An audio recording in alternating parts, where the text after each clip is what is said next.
Alright everyone, so today I'm finally going to talk about Matt Reeves' The Batman. I know I'm very late to the party on this one, but fuck it, I am going to talk about it anyway because to be honest with you, it's quite the hot topic. Literally. And also because like everyone, I am a fan of the Batman character. So on that note, let's get right into it. To most traditional Batman fans, The Batman is without a shadow of a doubt the most anticipated and hyped movie of 2022. It's also one of the messiest and poorly constructed movies that most people like myself would consider to be drawn out and confusing to follow. People who love this movie say that this is a story of a young Bruce Wayne struggling to find his place as a hero in Gotham City. And that's all well and good, but riddle me this, do we really needed to see an over-the-top, edgy, punkish version of Bruce Wayne? And I get why Matt Reeves casted Robert Pattinson for the role of Batman. Obviously, it's because compared to most actors, he actually represents more of the rougher, darker side of Gotham. But it's like at the same time, he's not really all that intimidating and threatening in the role of Batman. And you need to nail that aspect of the character. Otherwise, you're not going to get everyone's investment. And I'm not saying that an artist should please everyone. In no way am I saying that at all. I just think that when it comes to the character of Batman, you could mix all the different aspects together. It really isn't that hard to do so. Like, you can have a good mix. I mean, one of my favorite TV shows, 2004's The Batman Animated Series, actually portrays a young, emo-looking Bruce Wayne real well, but also manages to go the route of actually making him look jacked and real threatening against crime. So again, it's like when it comes to the character of Batman, you could actually have a good mix of all different iterations of the character. You just have to sort through it and find out what works. And unfortunately, we haven't really gotten that in this movie. And also, did we really need to see Batman in a suit of armor the entire movie? Of course, yeah, I know. Obviously, it was because Robert Pattinson was too lazy to work out for the role. To which I say, fuck you, Robert Pattinson. Anyway, so story has it that Robert Pattinson came out during pre-production saying to everyone that he can't work out for the role of Batman because of his condition, which I totally understand, dude. But at the same time, it's like, fuck, dude, you should have done your research on this character. That way you wouldn't have had to come out telling everyone that you can't work out for this character. You should have been smart about this, dude. You should have been smart about this. And so, of course, Matt Reeves was forced to put him in a body armor suit just to hide the fact that, yeah, he casted a skinny Batman. He casted a model to play Bruce Wayne. However, despite this, The Batman is also, for a number of different reasons, a very enjoyable film that will likely be beloved by the majority of audience members. Though on the flip side, I've heard some disgruntled fans refer to this movie as being a carbon copy of the Nolan Batman films. Which I'm actually inclined to agree because not only is this Batman portrayed as being fucking invincible on screen, but much like with Christian Bale, this Bruce Wayne is completely lacking in the old noggin and looks way too damn skinny to be taken seriously as a crime fighter. And Batman in many comic book stories, including Year 2 and Long Halloween, was smart and exceptionally built. And hell, this is something that the Batman Long Halloween animated films even got right with the character. Of course, I know it's animation, and animation, much like comics, has several ways of differentiating itself from reality. But like I said before, it's really not that fucking hard to portray a 20-something Bruce Wayne as a professionally built crime-fighting detective. It's been done several times in the comics and cartoons. I don't understand why it can't ever be done in the movies. We literally almost got that with Ben Affleck, but ultimately was tampered with by Warner Brothers' obsessive meddling. And so now we're back to square one of trying to emulate the Christopher Nolan films with a generic script and a discount Christian Bale. And before anyone gets the wrong idea of my perception of Robert Pattinson's Batman, understand that I don't necessarily hate his portrayal of the character, but rather the concept of his portrayal of the character. I'll explain more about this when I get to it, but first I want to clarify real quick that the writing for the most part is a train wreck. That being said, there are only a handful of things I liked about this movie. But the stuff that were good, while being overshadowed by all of the bad stuff, were pretty damn good. So therefore, I don't fault anyone for walking out of this movie having had a great time. It was directorially catered to give you that experience. On that note, this movie really isn't anything to celebrate as some masterpiece or whatever, not even close. When you think about what the holes are in the story, you'll come to notice as well as I did that there's a lot of them. which this video is going to be exploring. So buckle your seatbelts, guys. This is going to be a bumpy ride. The beginning of the movie, I actually don't have many complaints about, honestly. It's starting with the introduction to Riddler is actually pretty interesting, especially with how they had managed to just have the opening title sequence literally be a black backdrop with the title of The Batman and bold red lettering. It's to symbolize how dark and serious the movie is going to be. This is a bold move, and a damn good one to say the least. I remembered someone I watched in a YouTube live stream talking about the trailer of this movie prior to its release actually said he had a problem with it using a lot of red filter for not only the opening title sequence, but the movie itself, which I could certainly see why, because Batman's natural colors are black, blue, purple, gray, and yellow. But truthfully, this didn't bother me too much, because what this did actually was offer up a bit of flavor and nuance with this character for me personally. Because it's like, how many times have we seen movies use the black and blue filter for Batman? Both Begins and Dark Knight Rises are the only movies I could think of that actually use distinct color filters for the character. But every other movie from Batman 89 to Batman v Superman have all pretty much used the black and blue filter. Then again, I consider Batman v Superman to be a weird exception to this, being that it wasn't exactly 100% focused on Batman. It was mostly a follow-up to Man of Steel, which mostly consists of blue filter for Superman. And so most of the scenes in Batman v Superman consist of blue filter along with the occasional black filtered scenes with Batman. Also, not to mention, some of the scenes with Batman actually do consist of other colors, such as orange for the nightmare scene and green for the scenes where he's interacting with the kryptonite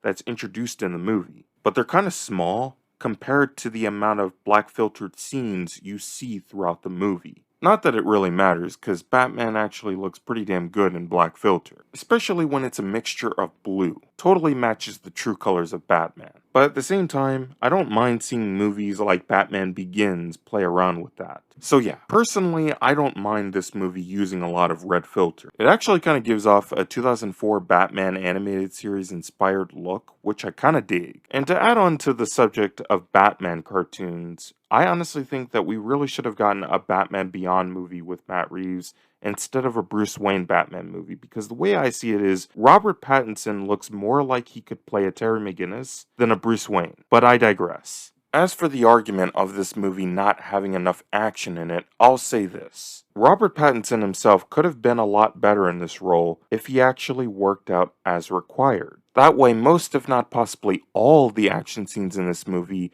could have actually looked a lot more believable like this movie implies. But due to Pattinson's laziness, we are left with a generic clone of Christian Bale, a Batman who literally looks like he got all of the American badass sucked out of him, therefore leading to most of the fight scenes looking like absolute child's play. Now that's not to say that all of the fight scenes with Robert Pattinson's Batman were bad. That scene where he brutally takes down one of the Heath Ledger Joker looking goons was actually pretty damn cool. But honestly, I can't say I blame any of these guys for wanting to make fun of Batman's look in this movie because it's ridiculous. And I don't think it should come as any surprise that this and most action scenes with Batman in this movie are directly inspired from Ben Affleck's Batman movie, as well as Matt Reeves even publicly admitting that his Batman movie was heavily influenced by the creative writing of Ben Affleck's Batman, that ultimately got scrapped by Warner Brothers due to this bizarre hatred they had towards Zack Snyder in his portrayal of the Caped Crusader, to which Ben Affleck, being the dedicated Batman fan he is, had contributed in a large part of the writing of the character, even when it came to BVS. And so Warner Brothers had not only denied Zack Snyder when it came to this Batman movie project, but Ben Affleck as well. Now, Matt Reeves didn't exactly say that in as many words, but based on what he did say, I gotta infer that his Batman script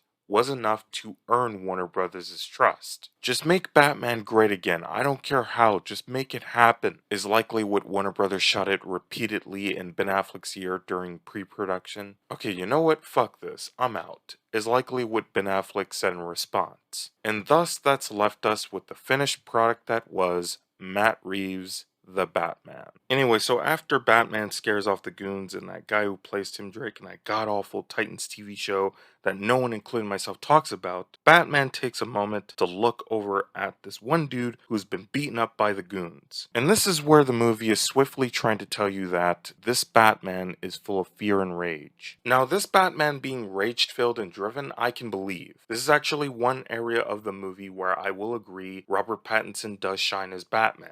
But him being filled with fear, I'm actually indifferent towards. Because as I stated previously, this Batman is too skinny and too weak to be taken that seriously. And also, the skull-carved cowl, as I mentioned before, just looks goofy. I can understand as a director when you are being tasked to portray a certain character on screen, whether it be in a movie or TV show, you're of course always going to want to have your say and how the character is portrayed. And that's usually okay. But one thing that I think we all have to remember is that just because you are in the creator's seat and are 100% confident in what you are making with a character on screen doesn't always mean that your ideas are going to be universally plausible. This is why I always believe that Warner Brothers had it backwards with this one. Instead of giving Ben Affleck a lot of pushback for his take on Batman, they really should have done this with Matt Reeves. Because the way I see it is, Ben Affleck and his production crew actually had a solid concept for Batman that truly would have worked for cinema and would have certainly made WB a lot of money, possibly more than what Matt Reeves' Batman made in the box office. And look, I haven't seen any of Matt's movies prior to The Batman, guilty as charged. I'm not really all that familiar with his film history as most people are, so don't think I'm biasly shitting on the guy.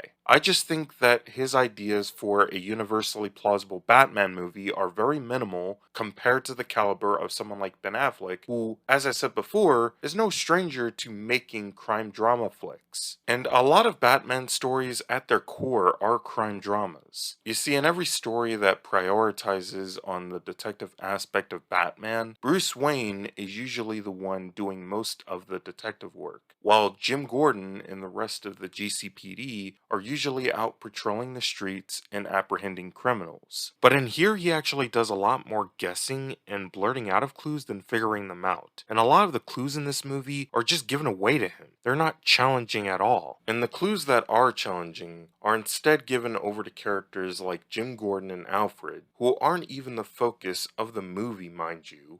So therefore, I am of the perspective that the story of this movie is mediocre at best.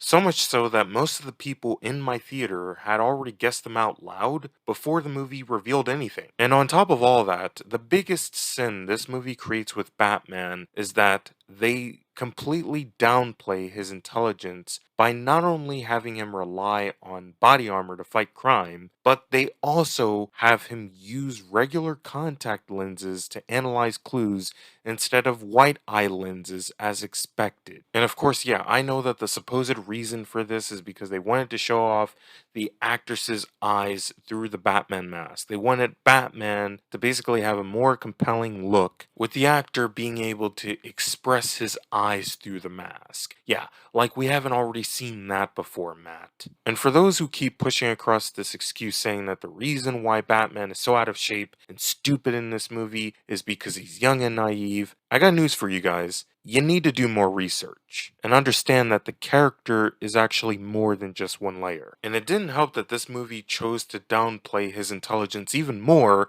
by having him instantly believe Falcone's story about the Waynes. As I said before, I understand the desire of wanting to give a character more depth and relatability for creative purposes, but eventually it does get to be repetitive to the point where people want to see a definitive portrayal of the character be brought to the big screen for once, instead of it just being all about creating alternatives. And it's unfortunate to think that we still live in a world where only animated projects and independent fan projects like Dying is Easy could give us a definitive Batman, but not Warner Brothers in their 770.8 $8 million budget. And so, yeah, I really wish they developed Bruce Wayne's character a bit more in this, along with Alfred, who is actually one of the characters I think stole the movie. Andy Serkis is tremendous as Alfred. I just wish he was given more screen time. While emo Bruce is constantly roaming around Gotham City playing detective by hilariously guessing to every clue that's presented to him by Jim Gordon, Alfred, as I mentioned before, has been doing most, if not possibly all, of the groundwork that Bruce himself apparently came up short on. Because you see, this movie doesn't exactly take the time to properly flesh out Bruce Wayne. Instead, the movie kind of expects you to believe that this Bruce Wayne had just started being Batman 2 years ago by making it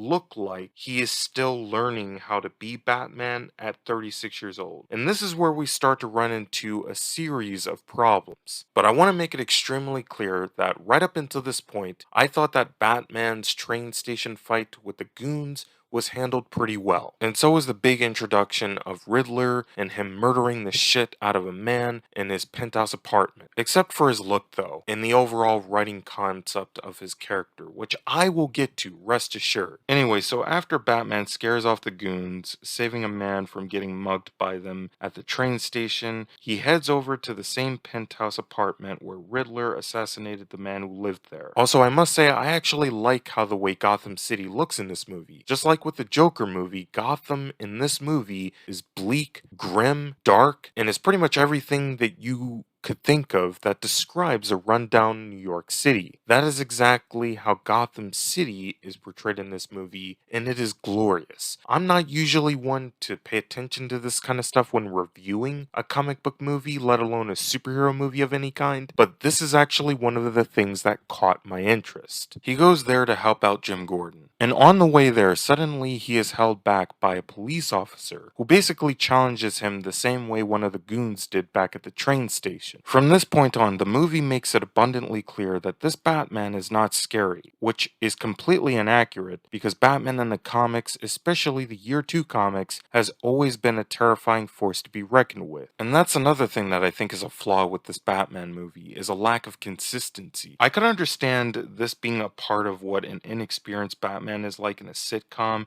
like the Brave and the Bold TV series, where it's all a huge love letter to the Silver Age, which is a spoof on DC, or the 60s Batman TV series, where that itself is a spoof on Batman. Except this is supposed to be a serious take on Batman. Why are we going the route of treating him like a joke in this? That doesn't really add up in my opinion. Now, I would be on board with them portraying this as Batman being accepted by the cops as an accomplice instead of a hero, but that's not really shown in here. Instead, they more so show him being taken as a joke in the public eye for how inexperienced he is. There are some good moments in this investigation scene, don't get me wrong, but most of it is pretty poorly constructed when you think about what ways it could have been better than what was shown to us. This Batman adaptation expects you to feel and mourn for this version of the character, but yet there are scenes in this movie that honestly makes the character feel more like a walking punchline than anything else. Another guy I know on YouTube by the name of Hish, aka How It Should Have Ended, makes really awesome parody videos on movies and TV shows. And he made this incredibly funny parody video on the Batman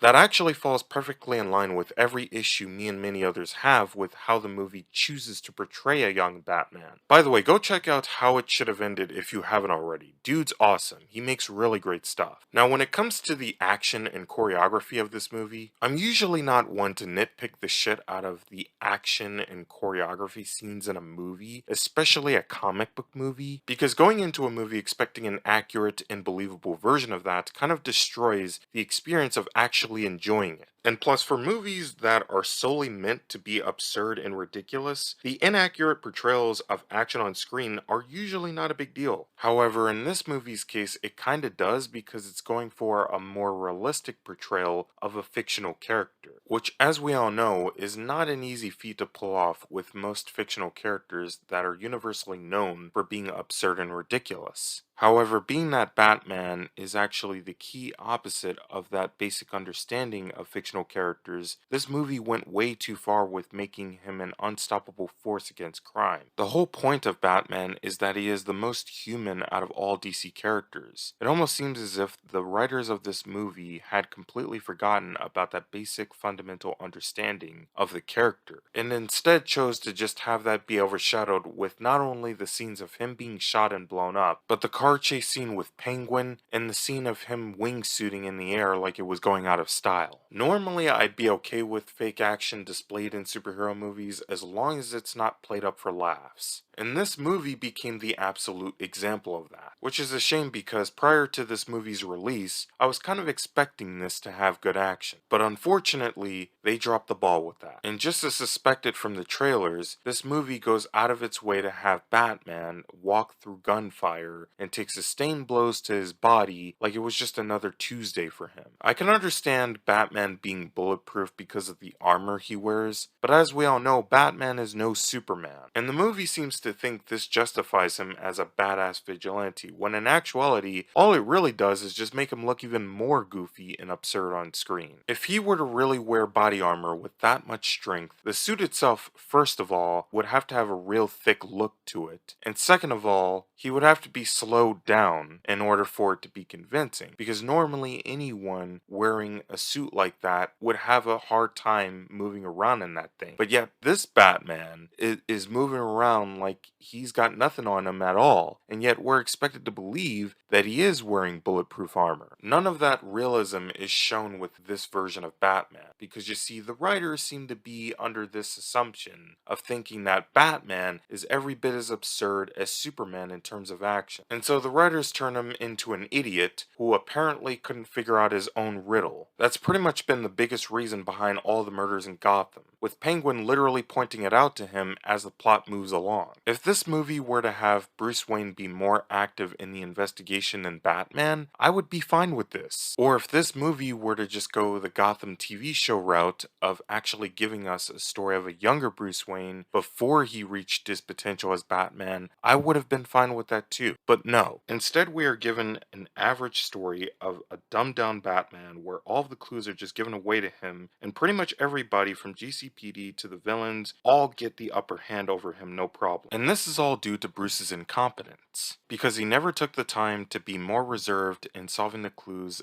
that were initially bestowed upon him by the Riddler. Instead, most of the ciphering was done by Alfred and Jim Gordon. But of course, a lot of people were really quick to hop to this movie's aid, saying that this Bruce Wayne had just decided to become Batman 2 years after his parents' murder, which would explain this level of incompetence if the actor himself was the proper age of this character, which clearly he isn't. And if you checked out the Year 2 and Long Halloween animated films, as well as the comics, or just any type of Batman media that portrays a young Bruce Wayne really well, you would know that this is completely inaccurate. Because Batman has always had a photographic memory, and has always been exceptionally smart at ciphering clues. And plus, Robert Pattinson is 36 in this movie, which is where most guys are likely to be the most smart at figuring things out. So therefore, Bruce being young and naive in this movie is not only completely inaccurate to how the character is portrayed in the comics and other stuff, but it's also unrelatable as well. And this movie was primarily sold on being a more relatable take on Batman.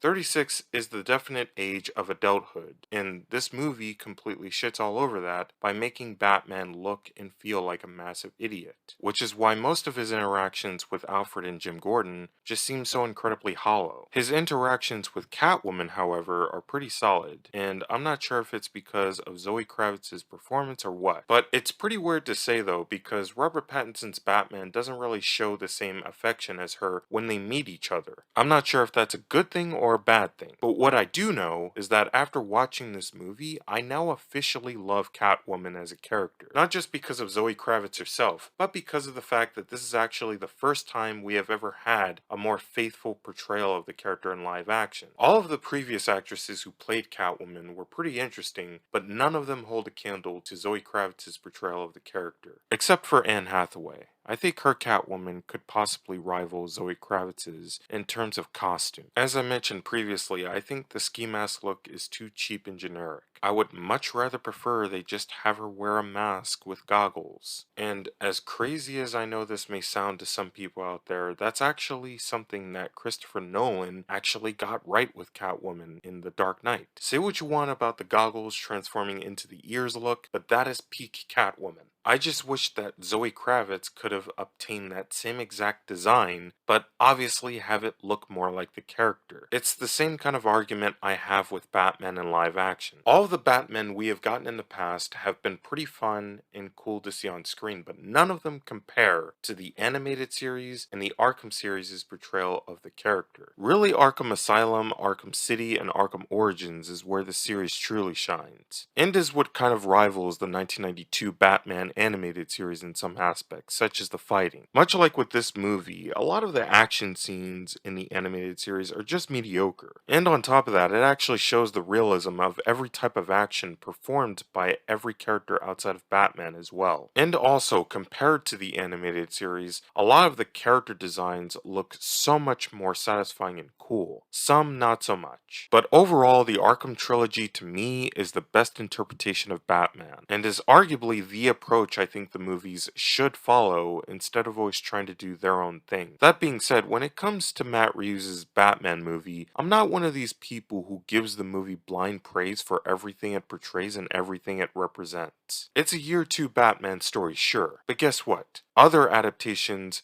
have done it far better and have portrayed it in a way that is not cringy and laughable at best. You can quote me on that, I don't care. Which brings me over to my next point of complaint about this movie, the writing. Now normally I don't mind it when the comics or any type of media changes up a character's origin or status quo, because not only does it make up for a lack of better storytelling, but as I mentioned in my Man of Steel video, it also has the potential to offer up a bit of nuance and a bit more likability for the character as opposed to just being completely one note. That being said, the way this movie goes about explaining the history of Bruce Wayne's parents kind of comes across as convenient and mediocre because, as I said before, other types of media like Batman Begins have done it far better and far more effectively. So it's like, why bother changing that up at all if the original telling of the story is far more likable and true to the character of Batman? Seriously, if it ain't broken, Matt Reeves,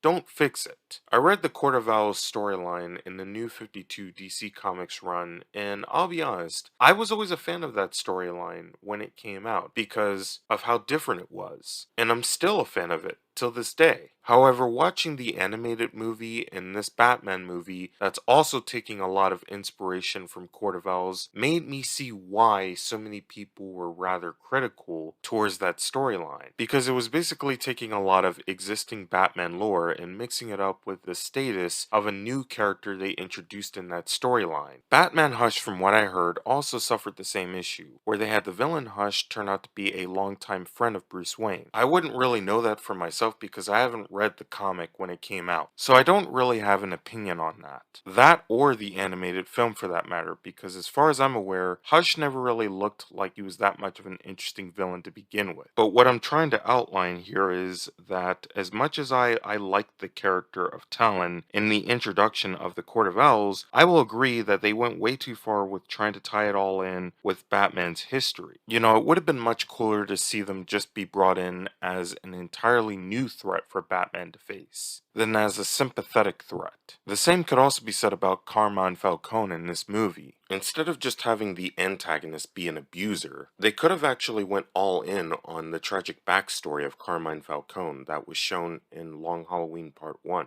making it feel more like this guy became evil out of revenge for what happened to his family. This is not only an issue I have with Falcone, but with the Riddler as well. And the emotional ties Batman has with Carmine Falcone, as I said before, aren't portrayed all that well in this movie, because essentially what they have done was just bring him in to be a tease to Batman, only to make him look and feel even more stupid and actually believing the story about the Waynes. However, in Riddler's case, it's more about his demeanor. I would rather they just portray him as the Riddler instead of as Heath Ledger's Joker, which you could easily tell that was the direction they chose to go with the character in this. I mean, all the live video chats he has with people across Gotham City are prime examples of that. Which is understandable why they went that direction with the character, because of course, Heath Ledger's Joker is iconic, let's be honest. And I know there's people who hate that version of the character because it's not exactly 100% faithful to the comics, like Jack Nicholson's Joker, but much like Stephen Amell's Green Arrow from TV's Arrow, it was good enough to be considered an interesting alternative to what we already know of the character. But with the Riddler, that kind of alternative doesn't really work because much like with Batman being dumb, scrawny, and naive, it kind of goes against the key principles of what makes the character special. That's why I said in my Man of Steel video that it would have been more satisfying if this movie actually went the Arkham series direction with the Riddler. Because Riddler, at the end of the day, is an intellectual genius.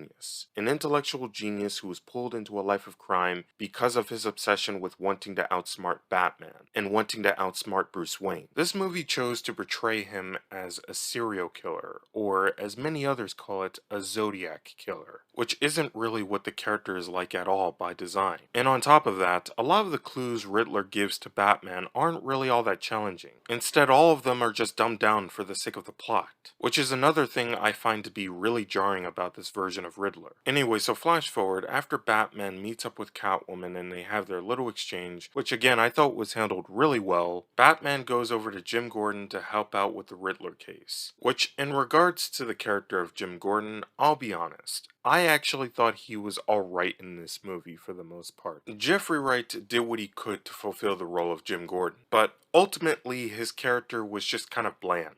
It didn't really have much of a story to it. And on top of that, his voice sounded way too much like Batman's voice when he talked. I didn't know that Jim Gordon was secretly posing as the Dark Knight in his early years. Look, as much as I understand the type of direction they were going for with this version of the character, personally I would have rather they just have Jim Gordon be Jim Gordon. That's just me. And I would rather there be a high level contrast between him and Batman in terms of voice and personality. As for Carmine Falcone, first off, I just want to say real quick that Jonathan Turturro is a phenomenal actor. I loved him in the Michael Bay Transformers films. He is great. That being said, I actually like his character in this movie a lot more than Paul Dano's Riddler. So much so that I kind of wish that he was the main villain of this movie instead of Riddler. Because, you know, Riddler in this movie wasn't really given much to do other than to pose as the freaking Zodiac killer who apparently has all connections to Gotham. I don't know the fuck how he does, but he does. And this persists for much of the movie, unfortunately, along with the musical score, which I for the life of me cannot stand.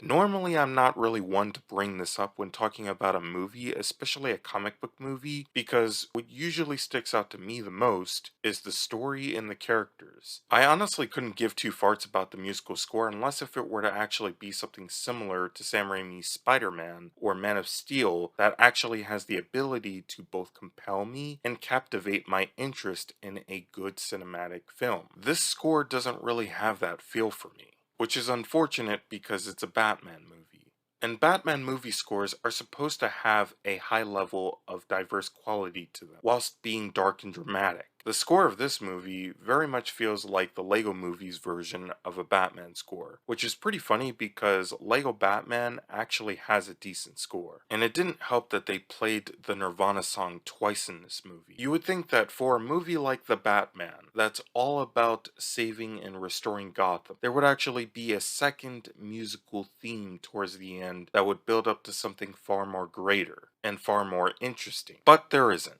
Instead, the second theme that plays towards the end of the movie is the Nirvana song. And from that point on, we are pretty much brought back to the beginning of reminding us how depressing this movie truly is. Which, as I said before, is just lazy and incompetent on their part. So anyway, here's something I really wanted to talk about, and quite possibly it could be the most important thing I have to discuss for this entire review. I like the idea of a young Batman prequel story, don't get me wrong. It allows for a lot of unique possibilities and concepts if utilized properly. Let me get this out of the way quickly. If you can't wrap your head around the possibility of a Batman prequel or a young Batman story and other concepts of the character existing, then for the love of God, don't watch a movie about the damn Batman, because your entire enjoyment of the movie rests on your ability to suspend your disbelief that a hilariously bad concept is the premise for the movie. Let's talk about Batman Begins for a sec.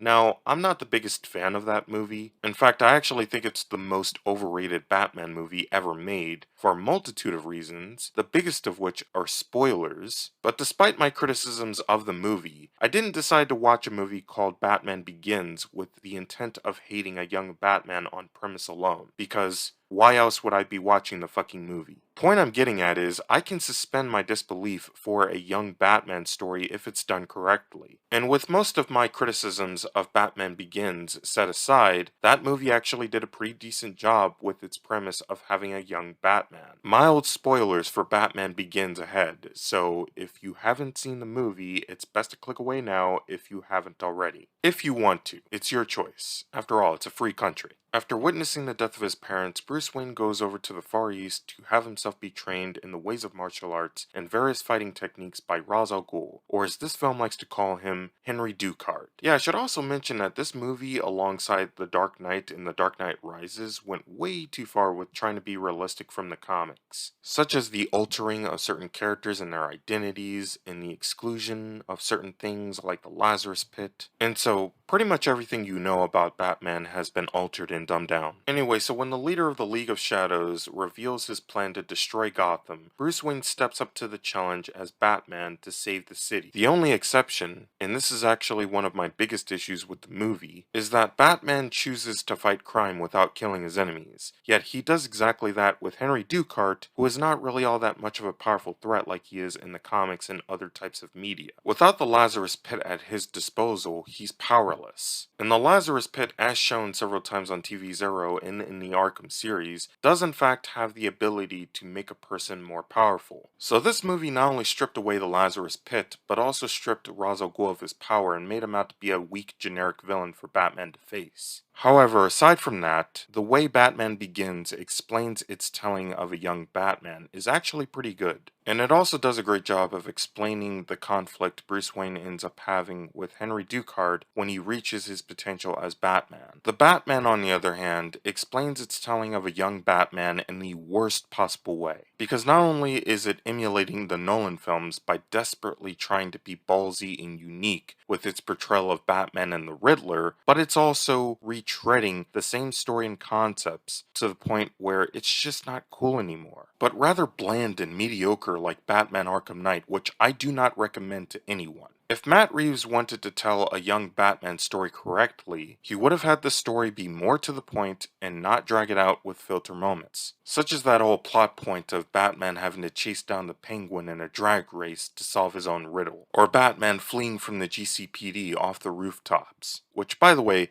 looked way too fake and played out to be taken seriously. And yes, Batman Begins did something similar to that. But the reason why it actually works in that movie is because it actually made the most sense with Henry Ducard's motivation. With Paul Dano's Riddler, not so much, because not only is his motivation all over the place and all out of whack, but as I said before, his motivation does not correlate well with his character, therefore making him terrible along with the movie. Batman could have easily outsmarted a lot of his clues and apprehended him by the second act of the film. It's also why a lot of the dramatic scenes with him, especially the ones that are shown towards the end, do not work. Because all of it is essentially played up for the sake of trying to have the character be crazy and over the top like Heath Ledger's Joker, when really that's not in the character at all. Riddler, aka Edward Nashton, should have been portrayed as a simply obsessed egomaniac in this film. Which, yeah, that is what they do with him later on once he gets captured. But the problem that I and many others have is that we didn't really get enough of that out of this version of the character. And that was a missed opportunity. Much like Carmine Falcone being the main villain, it truly would have made the film better in my opinion. And totally would have made it feel more like a faithful successor to the Arkham games instead of another caricature of Batman. The Batman Arkham series should have been the blueprint for this movie, but instead it wasn't. And this was because of the vocal minority of fans who apparently were all trepidatious about the initial status of the movie, that it originally was all going to be too dark and serious for its own good. Personally, as someone who honestly enjoys a lot of seriousness in superhero content and is a diehard fan of the Batman character, I don't think a superhero movie, especially one about Batman who is primarily known for being dark and serious, I don't think a superhero movie being too dark and serious is necessarily problematic as long as the seriousness it portrays makes sense with the character and actually has the potential to appeal to more than a minority of people. And that's the biggest problem with this movie, is that it's not really a mass appeal movie. Sure, it may have its good moments here and there, but when you really dig down deep and think about what this movie is trying to say with Batman, you'll come to notice that it really is not saying much. Instead, all it's doing is just telling you that this Batman is young and naive, and nothing more. The great thing about Batman Arkham Origins is that it didn't just tell us that Bruce Wayne has made a lot of mistakes being Batman in his first 2 years, but it also gave us a legitimate reason of why he became Batman in the first place, and why he has earned Gotham's trust in being their hero. The same could even be said for Batman Begins, despite its obvious problems. But another great thing this movie could have done was give Batman white lenses, for God's sakes. Because if there's one thing I cannot stand about Batman's tech in this movie, it's for how fucking generic it looks compared to other adaptations that have all portrayed Batman's tech as being non-existent.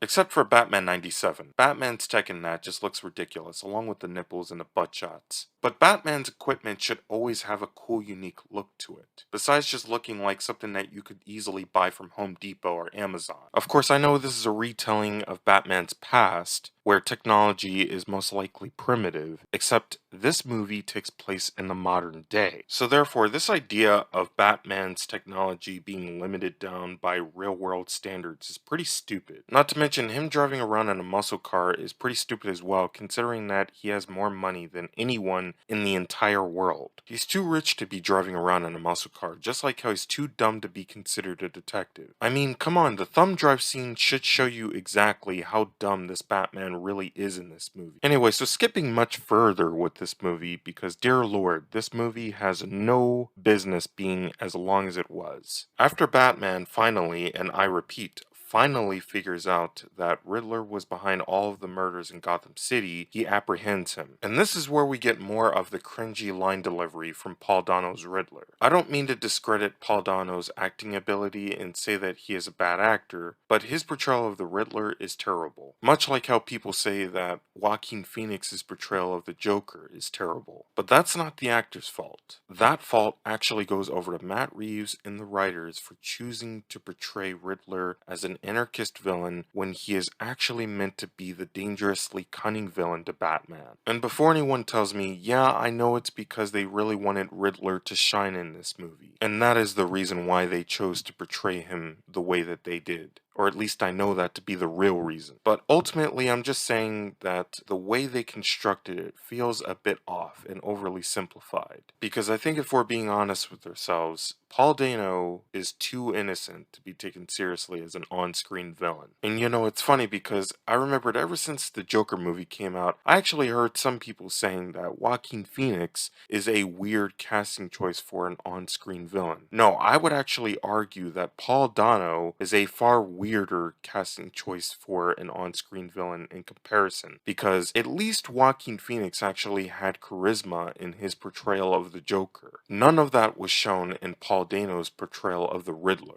Also, side note, that scene of Batman banging on the window of Riddler's cubicle in Arkham Asylum looked really, really dumb. Because first of all, why would Batman in his second year show that level of weakness? Forget about it being Bruce's second year as Batman. Young and naive or not, no one, and I mean no one, not even Spider-Man, would show off that much weakness while they're trying to stop an imposing threat. So therefore, that along with Paul Dano's Riddler was terrible. And then after Batman injects himself with the very same chemical Red Hood and Bane used to fight, he brutally punches the living snot out of one of Riddler's goons. But Jim Gordon had prevented that from going any further by literally stopping Batman and pulling him aside. Jim Gordon then takes the time to examine the man's face, and by this point it is revealed that Riddler has achieved his goal of bombing Gotham City. In the midst of all this, a severely injured Batman exchanges looks with Catwoman, which is where we get this magnificent shot of Selena Kyle looking down at Bruce,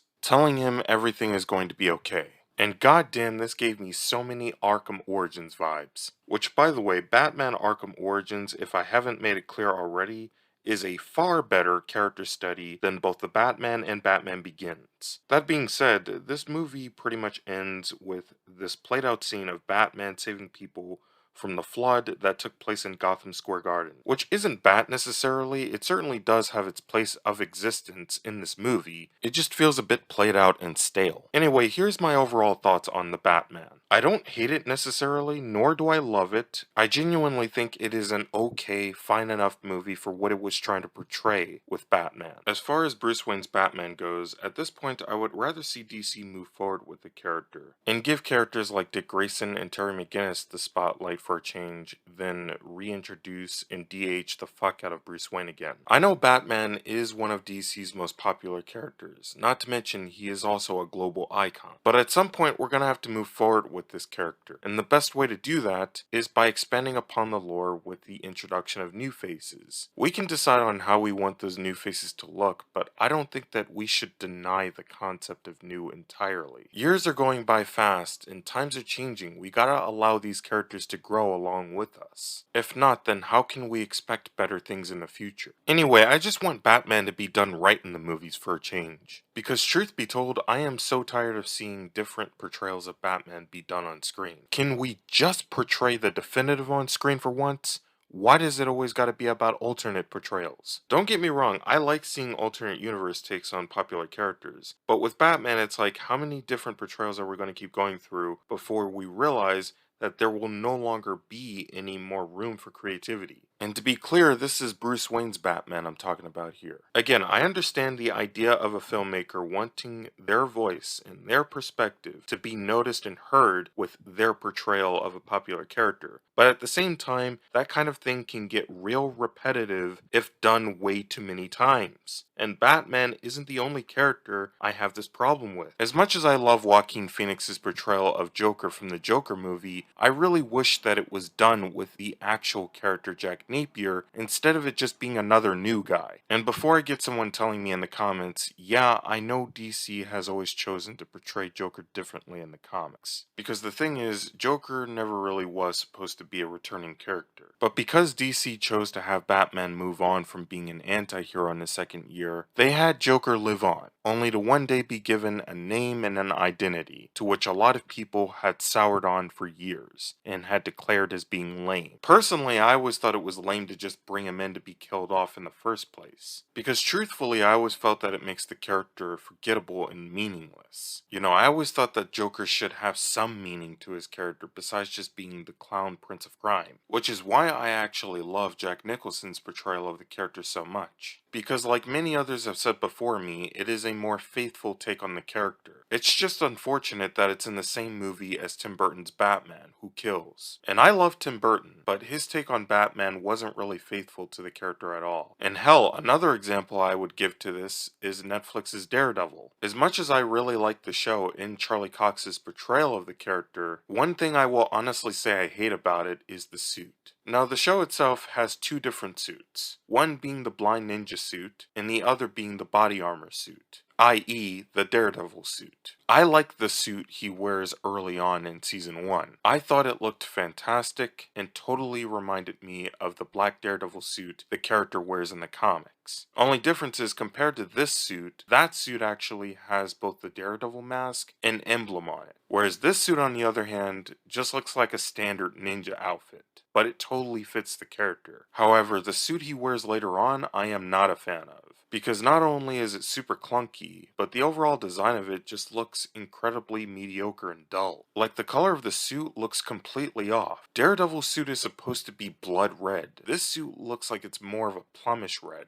And on top of that, they don't even include the Daredevil emblem anywhere onto the chest area of the suit, which I personally, as a Daredevil fan, think is a blatant assassination attempt towards the character, because the character was portrayed a certain way in the comics for a reason. I get that the producers of the show wanted to have the character of Daredevil feel more grounded and realistic, like he always did in the Frank Miller comics, but the way they telegraphed that with the suit was a bit over the top. And a lot of people have always said that Ben Affleck's portrayal of Daredevil is over the top. Ben Affleck's Daredevil at least had the decency to actually look like Daredevil, and not like a pseudo Batman. Like what a lot of the critics like to refer to Stephen Amell's Green Arrow as from TV's Arrow. Plus, if you saw the director's cut of Daredevil 2003, you would know that the one that was shown in theaters was not actually Mark Steven Johnson's movie. It was Fox's movie, meaning that the movie was corporately produced to audiences, and that Ben Affleck's role in the movie as Daredevil was actually dumbed down, along with the other characters. So for those who still have somewhat of a disregard towards Ben Affleck's Daredevil, just know that the director's cut is where his take on the character truly shines. Anyway, the point I'm trying to make is, as much as I love and respect it when a director chooses to go in a creative direction with a character, especially a comic book character, I think the best way to really sell your rendition of a famous character, or known character for that matter, is showing people that you are being faithful to the source material by having your rendition of a known character bear some resemblance to the source material. Otherwise, if your rendition of that character doesn't have any of those things at all, then why the hell should we support it? And that was Matt Reeves' The Batman. Mediocre as hell, but a good piece of mediocrity with a few bright moments here and there. I could totally see why most people really loved this movie and really enjoyed their cinema experience, but you can't in good conscience tell me that this is a legitimate portrayal of Batman. It's not even close, in fact. The sad fact of the matter is that Matt's vision for Batman was only approved by WB just to make people forget about both the Snyderverse and Ben Affleck's Batman. And now all of that seems to be getting backfired right at their faces, because news has it that Ben Affleck's Batman will be returning and that Robert Pattinson's Batman will be treated as more of an Elseworlds character than the definitive cinematic universe character that me and many others were rather resentful towards. But most importantly, it's great to know that we now have a company in Discovery to help clean up all of this mess that was created by WB's poor management team, by firing all of the previous executives and canceling and changing up a lot of the announced DC movie projects such as Batgirl and the Flash movie that were all not received well by the majority of people, myself included. That being said, it's always a pleasure to see a DC movie have a distinct vision behind it and not feel like it was made in a boardroom. I applaud Matt Reeves for giving us a somewhat unique Batman story. Robert Pattinson, like I said, could have been better in his role as Batman, and quite personally, I think we could have had a much better portrayal of the Riddler. As for the supporting characters, I'll say this. Andy Serkis and Jeffrey Wright all did fine for what they were given, but the screenplay for them was mediocre and contrived as hell. And Zoe Kravitz's Catwoman, as well as John Turturro's Carmine Falcone and Colin Farrell's Penguin, were all outstanding. And even though the movie itself was quite frankly terrible, I hope the positive reception to the parts that were exceptionally well done will convince Warner Brothers to give us the Batman Beyond film we've been longing for. Just be sure not to ruin it, Warner Brothers, by screwing with your own product like you do with everything else, you meddlesome bastards. Anyways, that's it for this one, guys. Share me your thoughts below, and I'll talk to you later.